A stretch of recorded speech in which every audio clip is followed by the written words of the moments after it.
De l'histoire de Fadela, 21 ans.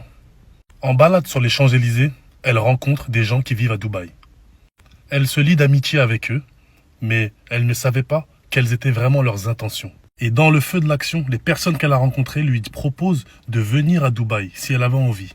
Donc, Fadela accepte.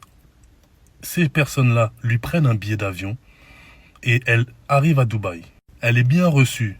Superbe suite, une suite incroyable. Il paye tout, le billet d'avion. Tout se passe bien, tout se déroule bien dans son séjour. Elle passe les meilleurs moments de sa vie. Mais elle se demande pourquoi ils ne demandent rien en échange. Ils ne m'ont rien fait. C'est assez bizarre. Elle commence à se poser des questions. Ils passent une soirée dans l'appartement tous ensemble. Ensuite, elle se réveille un matin dans la salle de bain. Et logiquement, elle se demande qu'est-ce qu'elle fait dans la salle de bain. Elle n'a pas pu dormir dans la salle de bain comme ça. Qu'est-ce qui s'est passé? Un trou noir. Elle se regarde dans le miroir et, à sa stupéfaction, elle voit qu'elle a un pansement, alors qu'elle n'avait pas de pansement à la base. Elle enlève le pansement et là, une grande cicatrice. Elle ne comprend pas ce qui se passe. Elle prend rendez-vous chez le médecin. Le médecin lui fait les analyses.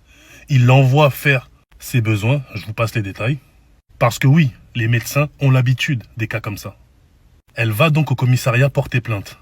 Elle explique aux enquêteurs qu'elle a rencontré des gens sur Paris et qui lui ont payé un billet d'avion ainsi qu'une location de maison à Dubaï. Les enquêteurs, choqués, se demandent si ce n'est pas une fille de joie. Du coup, ils la renvoient chez elle, en la menaçant et lui disant que si elle continue de rester là à raconter n'importe quoi, ils vont la mettre en prison. Donc elle part, elle rentre en France, elle continue à avoir mal. Elle trouve ça totalement bizarre. Arrivée en France, elle va chez le médecin. Elle lui explique le problème.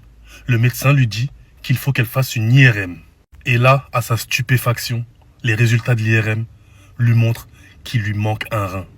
Ils lui ont pris un rein. Les rencontres qu'elle a faites ont fait en sorte qu'on lui enlève son rein pendant qu'elle était à Dubaï. Quelle atrocité. Quand on vous dit ne parlez pas à n'importe qui, ce n'est pas pour rien. Faites attention aux femmes de votre entourage. Parce que ce sont les femmes les plus vulnérables à tomber dans ce piège. Toutes mes forces vont vers Fadela. J'espère qu'elle réussira à s'en remettre et qu'elle n'aura pas trop de complications avec cette opération. Quand vos enfants, vos sœurs, vos femmes, n'importe quelle femme de vos vies vous disent qu'elles vont dormir chez quelqu'un ou qu'elles vont chez quelqu'un, n'oubliez pas de mettre la localisation. N'oubliez pas de prendre